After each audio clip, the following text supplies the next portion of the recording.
Hi అండి, welcome back JMB collections. Today outfit చూస్తున్నట్లయితే ఇది మనకి మగ్గం వర్కా లేదంటే ఎంబ్రాయిడింగ్ వర్కా అని కొంతమంది కస్టమర్స్ అయితే మనకి డిఎం చేస్తున్నారు. ఇది అయితే మనకి 100% మగ్గం వర్క్ 3D స్టైల్లో అయితే ప్యాచ్ వర్క్ ఇచ్చామన్నమాట.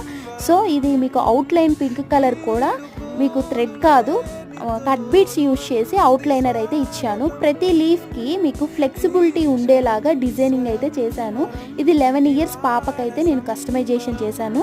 మీకు ఇందులో కావాలనుకుంటే కలర్స్ కూడా అవైలబుల్గా ఉన్నాయి. ఆల్ సైజెస్ కూడా మనము స్టిచ్చింగ్ అయితే చేస్తాము. ఇంకా లేట్ ఎందుకండి, ఎవరైనా బుక్ చేసుకోవాలనుకుంటే ఒక్కసారి జేఎంబీ కలెక్షన్స్కి అయితే కాంటాక్ట్ అవ్వండి. అలాగే మన దగ్గర మగ్గం వర్క్స్ కూడా అవైలబుల్గా ఉన్నాయండి. 3D 5D స్టైల్ కూడా కస్టమైజేషన్ చేసినవి షార్ట్స్ అనేవి మన ఛానల్లో అవైలబుల్గా ఉన్నాయి. ఎవరైనా మీరు కొత్తగా నా ఛానల్ చూస్తున్నట్లయితే ఒకసారి సబ్స్క్రైబ్ చేసుకోండి. ఈ రీల్ నచ్చినట్లయితే మీ ఫ్రెండ్స్ అండ్ ఫ్యామిలీకి అయితే షేర్ చేయండి. Thanks for watching.